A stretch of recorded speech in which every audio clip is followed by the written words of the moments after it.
Allô guys, j'espère que vous allez bien. Bienvenue chez Ladoa. Actuellement, j'ai décidé de faire un tour sur cette personne, la mère d'un des enfants de notre très cher Dr. Dre. Vous savez, pour un petit peu regarder son fameux côté sombre. Le côté sombre qu'il a voulu effacer, qu'il a voulu rapidement dire, ah, ça s'est passé, c'est fini.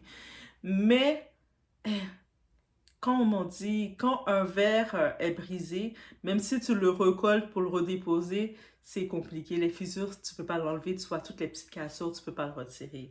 Ici, on va parler de cette femme qui, elle, on peut dire que c'est l'ambassadrice de l'amour misère. Elle a été de une relation misère à une autre relation encore misère. Mais quand tu es déjà brisé dans une relation, tout ce que tu peux attirer, c'est encore plus de misère. Oui, on va parler de son nom, c'est Michelle Lee. Michelle Lee, donc dans l'époque fin des années 80, début 90, elle était une sensation. Et je pense qu'avec ce genre de relation qu'elle a eue, elle pouvait être appelée à être une légende aujourd'hui, mais ça s'est un petit peu arrêté. Elle a été signée dans le label de Eazy-E, Ruthless Records. Dans le film NWA, ils ont décidé de l'effacer, de ne pas la mettre, alors qu'elle était une des membres féminines, donc elle était une membre à part dans le groupe.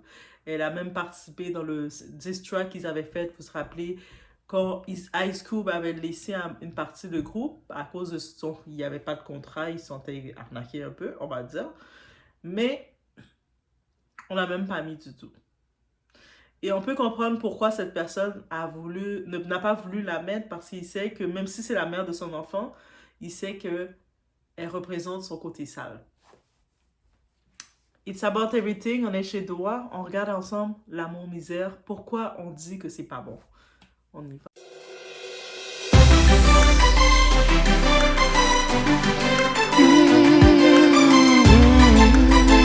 Alors, donc, quand on regarde Michelle de son vrai nom, mais de son nom complet, c'est Michelle Denise Toussaint. Honnêtement, j'ai eu des petites interrogations parce que Toussaint, c'est un nom entier. Donc, c'est un nom de famille quand même très populaire en Haïti.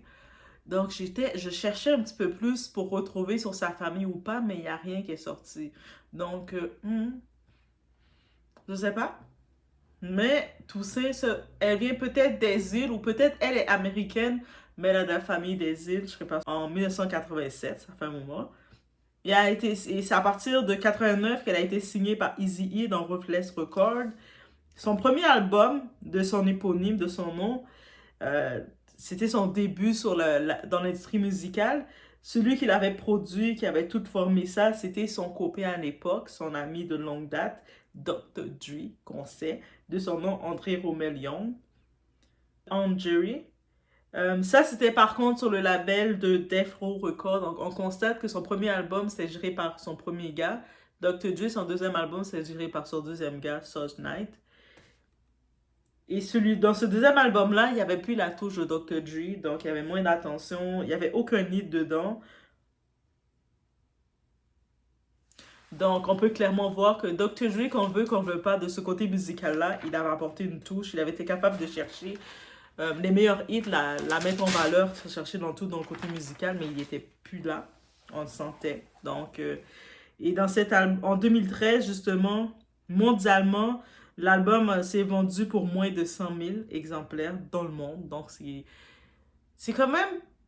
quand on regarde 100 000 exemplaires, c'est quelque chose, mais quand on regarde mondialement, pour ce qu'elle avait fait le premier album, il y a eu un regressement direct. Au-delà de ça, on retrouve sa voix dans le son avec Tupac de Roam the Street. On entend sa voix, justement, dans l'album All Eyes on Me. Et donc, aussi, on entend sa voix dans Let's Play House and That Doggy Pound de Dog Food, avec Snoop Dogg, l'album de Snoop Dogg. En 96, on sait qu'en 96, après le départ de Dr. Dre, de Death Row, il n'a pas pris le temps que sa relation avec aussi s'est terminée, comme il voulait faire une nouvelle vie. Il s'est fiancé. En tant que tel, la relation s'est terminée de façon aussi drastique ou aussi catastrophique, aussi violente qu'elle a été au cours de cette relation-là. Donc, elle a juste compris qu'il est en train de se fiancer avec une autre fille. Je ne sais pas s'il voulait qu'elle reste à côté, mais elle a fait comme... Tu m'as pas donné assez de bien-être pour rester à côté là dans l'ombre. Bref. Elle était en 2013 dans le casting de la télé-réalité R&B Diva Los Angeles. Et puis on la voyait avec sa fille, ses enfants. Et on voyait aussi c'est une femme brisée, clairement. Là, j'espère qu'elle va mieux. Elle est là, mais on le voit qu'elle est brisée encore. Et on peut comprendre. En 2015, c'est quand ils ont sorti justement en 2015, quand le film Straight Outta Compton est sorti, et puis on a vu que son personnage a été retiré. On l'a retiré comme s'il n'avait jamais existé, alors qu'elle était membre du NWA. Il y avait une femme et c'était elle. Et puis, ils auraient pu la mettre. Et justement, elle était comme, oh, mais on sait pourquoi que Dr. Dre n'a pas voulu la mettre. Et là, elle a été approchée par le 15 octobre 2016, l'année suivante, elle a été approchée par Lifetime pour qu'il puisse faire un droit de réponse, pour qu'il puisse faire son biopic, donc sa petite biographie, pour raconter un peu, pour raconter son histoire, parce que c'est une histoire très intéressante. En même temps, ça peut servir de sensibilisation. Je sais que sur YouTube, on peut le voir. Sur YouTube, il y a des locations, vous pouvez le regarder et tout ça. Le nom, c'est Surviving Compton, Dre, Suge, Michelle et Michelle Lee. Donc, techniquement, entre ces deux, entre Drew et Suge, on va essayer de comprendre lequel qui était le pire. Vraiment, je dis ces deux démons. C'est comme ces deux démons. Choisir entre un des démons. L'actrice qui a joué son rôle s'appelle Ryan Nicole Brown. Et puis c'est vraiment ça le but. Le monde disait c'est quoi le but qu'elle veut raconter maintenant son histoire parce que on l'a retirée dans l'autre film. On l'a même pas donné un petit rôle pour laisser savoir qu'elle était là. Il y avait une fille dans le groupe. Il l'avait signé. Il y avait beaucoup de scènes avec elle dans le courant de tout ça. Mais on l'a même pas on a fait comme si elle n'existait pas. En plus, c'est la mère de l'enfant de Drew. Donc Drew, on voit comment il est malsain. Donc, c'est ça. L'objectif, c'est vraiment aider à encourager les personnes qui sont victimes de violences conjugales. Donc, c'est ça l'objectif de tout ça. Là, maintenant, on va y aller dans la partie en phase dans sa relation. On va y aller en deux phases. Il y a sa relation avec le premier, Drew. On va regarder qu'est-ce qui s'est passé dans les grandes lignes. Donc, déjà, la jeune Michelle, elle a rencontré Drew. Donc, elle avait 16 ans. Elle était à peine dans les 16 ans, là. Quand elle a rencontré Drew, elle était vocaliste dans le groupe, justement, World Class Breaking Crew. Et donc, ils faisaient des performances, ils venaient enregistrer, puis elle était là, dans les studios, elle venait, puis elle a rencontré, Drew avait déjà 22 ans, donc plus âgé qu'elle. Et ils ont rapidement échangé de numéro, rapidement ils commencent à discuter, il est quand même plus âgé et tout, plus impressionnant. La petite de 16 ans, elle voit que le grand Drew s'intéresse Dr. Dre s'intéresse à elle, right? Pourquoi pas? Et elle est en train d'enregistrer le son qui est devenu Turn Off the Light, qui est sorti en 87 à cette époque et ça s'est classé 54e dans le Billboard. Donc c'était un hit et puis rapidement son groupe était populaire. Donc et puis quelques temps plus tard, elle et Dr. Dre commencent à se fréquenter. Donc rapidement ils se fréquentent. Elle a toujours 16 ans quand ils se fréquentent. Donc c'est vraiment dans la logique, le temps. Elle a toujours 16 ans. Et puis rendu au mois de décembre, elle a eu 17 ans. Donc, il y a un écart de 6 ans d'écart entre eux. John avait 22. Et pendant ce temps qu'ils se fréquentaient, Dr. Dre, il y avait son ex-copine qui était enceinte de ses enfants. Donc, Dre, on sait que dans le film, on l'a montré comme s'il avait juste un seul enfant, mais il était déjà rendu à plein d'enfants. Il avait plein d'enfants avec plein de femmes, là. C'était déjà pas un gars sérieux. C'est déjà un red flag ambulant. Tu sais, un homme qui a plein d'enfants comme ça, là, c'est jamais bon. Et bof, ben, elle s'est dit, ça va pas arrêter, comme ça arrive. Il est plus avec la fille, c'est pas parce qu'il a un enfant avec l'autre fille qu'il va rester. C'est son gars, il l'aime, il lui dit je t'aime tout le temps. Et on peut imaginer dans sa tête tout ce qu'elle a pensé. Ils ont fait ils se sont engagés dans une sorte de fiançailles. Vous savez, le type d'homme comme ça, il vous donne l'illusion des fausses fiançailles pour vous garder, pour avoir le grappin sur vous, pour vous avoir sous le contrôle. Des fiançailles qui finissent plus, des fiançailles qui durent 10 ans, 5 ans, qui finissent plus. Mais bref, elle était en phase fiançailles, une longue formule fiançailles qui n'a abouti à rien que à lui donner des traumas. Ouais, des fiançailles qui l'ont amené à lui donner des traumatismes. En février 91, ben, ils donnent naissance à leur premier fils ensemble, qu'ils appellent Marcel Young. Donc, et pour elle, c'est son premier enfant. Elle est contente, elle est maman, elle est heureuse, un bébé en santé. Pour Dr. Dre, c'est son 6e enfant déjà. Donc, Dre, il a déjà 6 enfants là. Lui, pour lui, là, c'est son 6e. Il est habitué là, de voir les femmes de faire des enfants. Et puis, c'est tout de suite après la naissance, ben, la lune de miel avec Dr. Dre était terminée. Là. Il n'était plus le gars gentil, protecteur avec elle, qui parle doucement, qui dit « Chérie, doudou, chérie, ça va bien, chérie? » Là, c'est dans un autre monde qu'ils étaient. Tout de suite, elle s'est rendue compte que Dr. Dre, il consommait beaucoup, il était excessif dans l'alcool.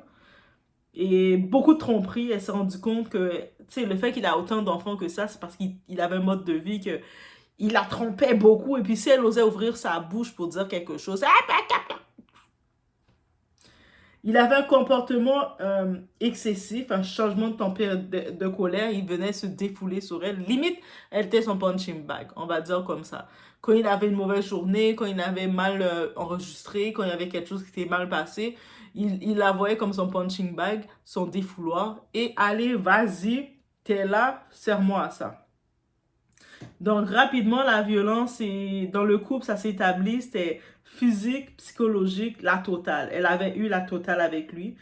Juste comme exemple, elle a eu le nez cassé. Juste ça, le nez cassé. Et quand je dis juste ça, c'est vraiment de l'ironie parce que c'est pas juste ça, c'est déjà trop. Et puis aussi, elle a dû se faire une chirurgie réparatrice. Et attendez, il y a encore une autre scène qui l'avait vraiment marqué. Un moment, ils étaient en train de se chicaner. Lui, Dr. Dre, il a sorti son arme. Parce qu'aux États-Unis, ils ont des armes. Il a sorti comme ça son arme. Et puis, il a tiré en sa direction. Pow! Et la balle, elle a frôlé là. Si elle bougeait un petit peu plus, elle recevait la balle. Mais juste pour dire, c'est-à-dire la balle a frôlé puis ça s'est resté accroché à la porte. Et quand elle a vu ça, c'était comme wow! J'ai failli te laisser le monde et j'aurais laissé mon fils comme ça. Et elle a pas retiré la balle de la porte, elle a laissé parce qu'elle a dit comme ça quand il va revenir à lui-même pour qu'il voit qu'est-ce qu'il a fait. Mais un type comme ça, il s'en foutait. Lui, peut-être, il voulait aller plus loin. Et puis, rapidement, elle a commencé, tu sais, de vivre dans une relation dangereuse comme ça avec un type hors contrôle que ça. Tu sais, tu deviens parano, tu deviens stressé, t'as de l'anxiété, t'as tout. Des fois, tu peux te coucher normalement, tu vas te coucher. Lui, il s'est levé et puis il a entendu une moustique passer, faire bzzz, et puis il arrive sur toi. Hé, là, bam, la moustique! C'est pas drôle, mais c'est justement, elle a commencé à s'auto-prescrire des médicaments, des anticalmants, ce qui n'était pas sous médecin, sous ordonnance, mais elle commençait à se prescrire et elle commençait à prendre aussi elle consommait beaucoup d'alcool pour essayer d'oublier son enfer. Avec Dr. Dre, là, qu'on voit, mais la violence était au sommet, là. Et puis, c'est ce type-là qui fait comme si c'est elle qui était la mauvaise femme qu'il ne reconnaît pas, jusqu'à maintenant. La rupture a eu lieu, ça a eu lieu forcé avec le temps. Elle savait qu'il n'était pas bon, qu'elle devait le laisser, mais il a fallu l'élément déclencheur pour que finalement elle décide de le laisser. C'est quand elle a découvert que Dr. Dre, l'audacieux, ben, il s'est fiancé avec une autre fille. En plus, il commençait à être vedette. Il était vedette à l'époque, et vedette qui était Death Row. Donc, il s'est fiancé, après avoir quitté Death Row, il s'est fiancé à Nicole, la fameuse Nicole, qui a pris la moitié de sa fortune à un moment.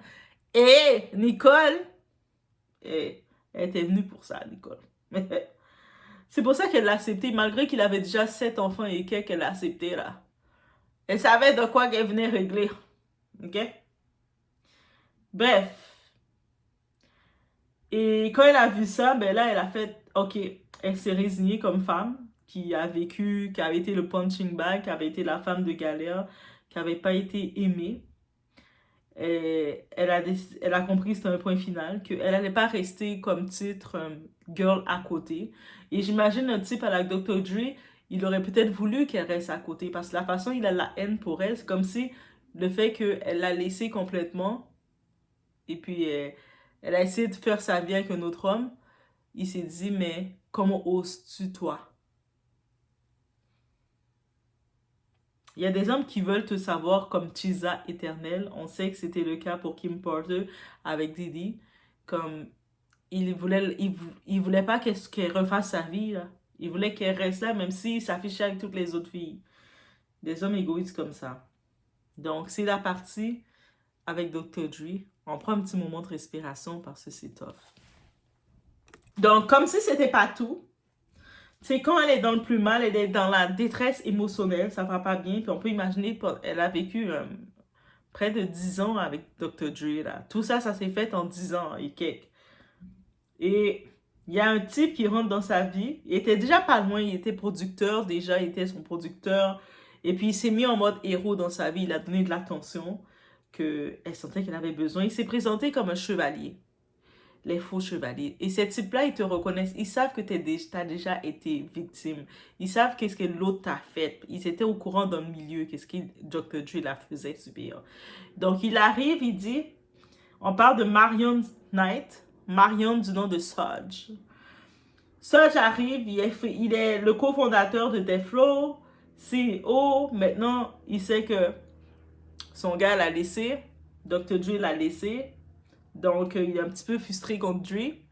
Il voit que la girl, il a laissé la girl. Il l'a laissé, puis il a laissé la mère de son enfant, la girl, son punching bag. Il dit, ah, mais moi, je peux le prendre, le punching bag. Elle n'est pas pire.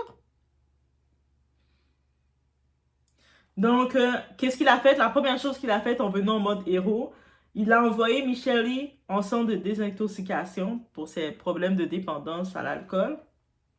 Donc, elle est allée en centre. Elle s'est remise sur pied. Et puis, il a montré qu'il voulait son bien-être. Ah, chouchou, chérie, moi, je suis un prince. Moi, je suis un gros, gros, gros nounours. Moi, je suis un cavalier. Moi, je suis un doudou. Je suis ta doudou. Bref, vous imaginez ce genre de type, tout ce qu'il utilise pour t'avoir. Il sait déjà que tu es vulnérable. Donc, il va utiliser tout ce qu'il peut. En 99, Michelle, elle l'épouse Sodge pendant qu'il est en prison. Donc, ils sont restés ensemble. Ils ont fait 6 années. 6 années de mariage. Et après, ça ne fonctionnait probablement pas. Elle demande le divorce. Elle dit, ah non, ça ne sert à rien, ça ne marche pas. C'est comme ça un échec aussi. Elle va demander le divorce. Surprise! Surprise! Oui, il y a des surprises dans la vie. Son mariage avec Sodge, il était valide. Donc, parce que on se rend compte que Sodge ne veut pas être marié avec toi, ma chérie cocotte. Parce que Sodge, techniquement, pendant la période que tu dis que vous étiez mariés ensemble, mais il était toujours marié avec son ex-femme, Sharita. Une Sharita Lee Golden.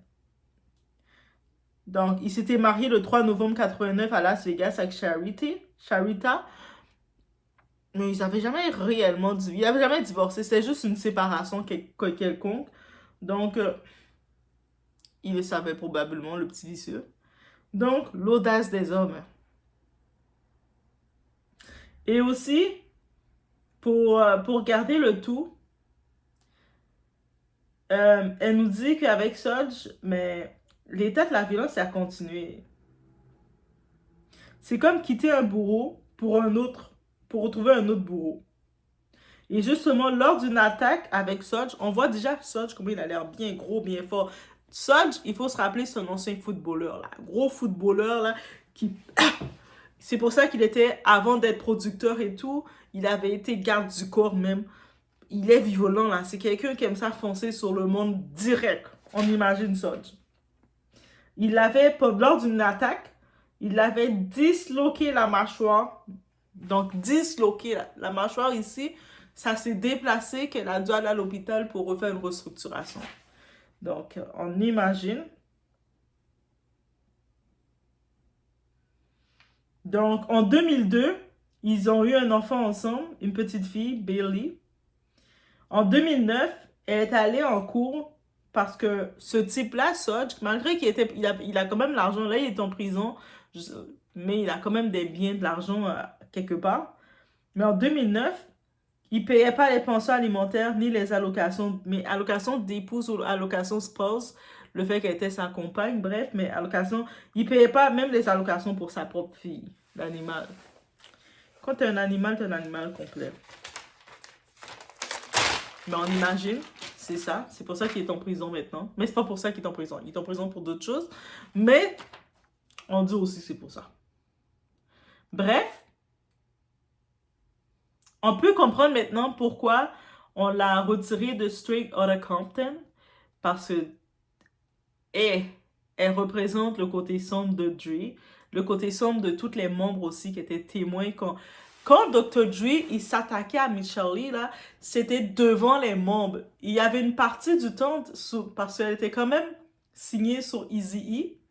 Par contre, il y a des fois, quand ça allait trop loin, Eazy-E, il allait dire à Dr. Dre, « Yo, calme-toi là! Arrête d'attaquer comme ça le punching bag! C'est un humain! C'est un humain, hein! » Oui, elle a mentionné qu'Eazy était celui dans les seuls vraiment qui la défendait. Réellement, qui faisait des défenses face à elle.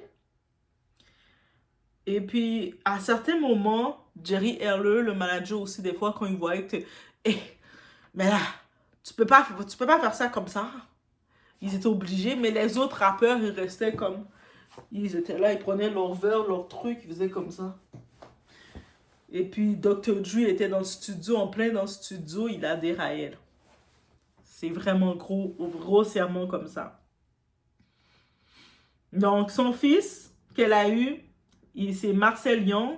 Il est né le 6 février 91, il a 33 ans. Il est le 7e enfant de Dr. Dre. Il n'a pas de compte sur les réseaux. Il est comme une vie assez discrète. Les seules fois qu'on le voit, c'est quand sa mère le pose sur les réseaux. Ou quand des fois il fait des apparitions, parce que sa mère fait un petit peu de télé-réalité, des émissions, des apparitions, ou son film, on le voit apparaître. Mais il est très discret. Pendant longtemps dans sa vie, il a grandi, il n'était pas proche de son père. Peut-être en grandissant, il se rapproche un peu plus, il parle à son père. Mais on peut imaginer dans sa tête qu'il sait que c'est son père a fait à sa mère. Même si Dre, Dr. Dre, il a honte de ça, mais il s'est jamais réellement non plus excusé de ça. Et c'est ça qu'il faut comprendre. En 2015, il avait fait des mini-excuses parce que, justement, des gens l'avaient reproché dans le film que comment il a banalisé son comportement. Il a fait laisser savoir, limite, qu'il était un bon gars qui faisait juste faire de la musique.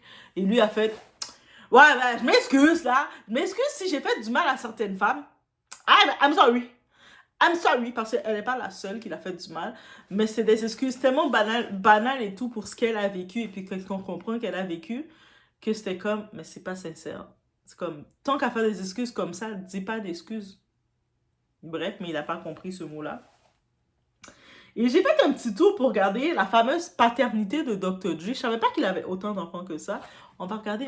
Donc, lors de la paternité de Dr. Dre, en 1981, lorsque Dr. Dre avait 16 ans, il a eu son premier enfant du nom de Curtis. C'est son premier fils qu'il a eu à 16 ans. Hey, il a commencé à faire des enfants jeunes là. En 1983, il a eu son deuxième enfant, c'est Latanya Young. On l'a entendu parler d'elle, c'est sa fille qui a 4-5 enfants. À un moment, quand elle est rendue à 38 ans et quelques, elle dormait dans son auto parce qu'elle faisait faillite, parce qu'elle était déséquilibrée et elle faisait rien de sa vie. Elle pensait que son père allait lui donner de l'argent toute sa vie. Mais c'est elle, sa deuxième enfant. C'est vraiment comme ça son histoire. À un moment, on peut raconter son histoire, mais c'est vraiment ça son histoire. Et puis après, à 38 ans, elle disait qu'elle voulait de l'argent de son père. Son père disait, t'as échoué ta vie, tu veux pas faire t'as pas voulu faire ce que je voulais. Et puis, non, non, non, aussi, pourquoi son père a complètement fermé ses portes avec elle? Parce qu'elle voulait exposer son père, parler de son père aux médias. Et puis Dr. Dre est quand même très secret dans sa vie. Donc quand il a vu ça, il a dit, comme tu veux parler de moi, mais c'est fini, je te donne plus rien, je te donnerai même plus $1. Et puis elle a commencé à vivre dans son auto, à demander de l'argent. Il disait, mon père veut plus rien me donner, mais c'est trop tard. Là, on n'entend plus vraiment parler d'elle, je sais pas ce qu'elle est devenue. Peut-être à la fin, il a donné un peu d'argent, il a eu de la pitié comme ses deux pères quand même. Bref. Là, un père serait son père, je pense, mais je sais pas, ça dépend quel type de père. Bref. Son troisième enfant, il l'a eu en mai 1984, c'est avec une autre femme, c'est Tyra Rion. Son quatrième enfant, il l'a eu aussi en septembre 84, donc c'était vraiment proche. Une est née en mai, l'autre est née en septembre, donc les deux femmes étaient proches. Et ça, c'est avec la même mère de Latanya, sa première fille. Et il l'a appelée Latoya. Donc, ils étaient elle et Tyra, c'est comme des jumelles. En 85, il a eu son enfant, son cinquième enfant, c'est une fille qu'il a appelée Ashley. Son sixième enfant qu'il a eu, c'est Andre Young Jr. Et juste un fact triste pour cet enfant-là, Andre Young. En 2008, Andre Young est décédé d'une overdose. Il a été trouvé à 20 ans dans son lit par sa mère. Donc, il avait des produits qu'on pique, des choses comme ça. Est-ce que c'était voulu, il était dépressif ou pas? Il n'y a pas non plus trop de débat sur ça, comme Dr. Dre, il n'aime pas trop parler de ces choses-là. Mais c'est vraiment l'effet triste. Et Michelle E, par contre, elle a parlé que Marcel, son fils, avait été très attristé de la perte de son grand frère. Donc, on peut imaginer qu'il était proche de son frère. Donc, en 91, c'est la naissance du 17e enfant, Marcel. Le 8e enfant est né ensuite avec... Ça, c'est les deux enfants qu'il a eu avec Nicole. Un, c'est Trice. La 9e enfant, c'est Julie. Ah, mais finalement, il a juste eu 9 enfants. Je pensais qu'il avait plus que ça. Moi, je suis là, je pensais qu'il y avait plus que ça. Oh my god. C'est assez, hein? Je pense que c'est assez, il a eu assez d'enfants. Mais il est millionnaire. Il peut en faire plus, hein. Mais il a commencé jeune aussi. Je pense que il a bien commencé, il s'est fatigué. Et sinon, pour Michelle E, quand on retourne à Michelle E, sa deuxième enfant, c'est Billy Knight. Elle est née le 28 novembre, c'est bientôt sa fête, en 2002. Elle a 21 ans, elle va avoir 22 ans. Elle est quand même très proche avec sa mère et tout. Dans ses réseaux sociaux, elle n'a pas posté beaucoup, donc tout ça. Elle est là, mais elle est quand même présente en avoir des activités avec sa maman. Mais qu'est-ce qu'on retient? C'est sûr, dans le côté relations sentimentales, ça n'a pas fonctionné. Ça a été des relations qui font peur, qui traumatisent. Mais elle a une très belle relation avec ses enfants. Ses enfants sont très proches d'elle. Et puis, je pense que c'est ça qu'elle peut retenir, que sa relation avec ses deux enfants, que ce soit son fils ou sa fille, qui sont très là. Et puis là, de temps en temps, la voir faire des participations. Dr. Dre continue de faire comme s'il la boude, mais en vrai, je pense que c'est la honte pour tout ce qu'il a fait. Mais à un moment, il va devoir vraiment assumer et vraiment lui demander pardon sincère. Donc, c'était le tout sur Michelle E. N'hésitez pas de l'encourager parce que j'ai regardé, elle a encore des dates, elle performe encore aux États-Unis, elle fait beaucoup de spectacles et tout. Donc, n'hésitez pas. Si vous aimez de la bonne musique, elle fait en plus, quand elle fait les entrevues, elle a une petite voix comme Minnie Mouse, mais elle chante, elle a une voix, un calibre, cette femme, quand elle chante. C'est quand elle parle et quand elle chante, c'est deux choses différentes. Mais peut-être maintenant, je sais pas si elle... Je pense qu'elle a quand même là, une voix puissante quand même parce que elle a encore des dates. Comme, elle fait encore des dates, des prestations. Donc, elle est encore chanteuse. Donc, on peut encore la booker pour la voir chanter. Puis, c'est une diva. C'est juste que c'est une diva qui a été avec l'enfer, qui a connu l'enfer des deux côtés. Donc, c'était mon petit tour sur elle. Et faites attention à l'amour misère parce que ça donne des séquelles. Donc, je laisse sur ce. J'espère que vous avez bien aimé. Laissez-moi savoir si vous avez aimé. Mettez de l'amour. On se voit aux prochaines vidéos. Que penses-tu de la musique de Janet Jackson? J'adore sa musique. Je l'adore. Tu sais, une soirée romantique me plairait bien. Tu crois qu'elle sera aussi célèbre que son frère? Ouais, bien sûr. Genre 100 millions d'albums ou un truc du genre? Une soirée romantique avec Janet Jackson. On ira chercher un truc chez Burger King. Burger King. Elle n'aime même pas Burger King, hein? La danse McDonald's. Un ou deux. Puis on fera un tour sur Compton Boulevard. Balade romantique. Ah ouais, vraiment, ça serait cool. On descendra Crenshaw. Ensuite, tu pourrais passer aux Pleasure Principles. Ouais, les Pleasure Principles. Tu penses que tu géreras? J'espère bien gérer. Puis on fera l'amour sous la pluie. Wow, j'imagine, ouais. Je peux déjà tout voir. Dès qu'elle me verra, ça va se faire. Non, pas vraiment. Ça va se faire. Ça va se faire.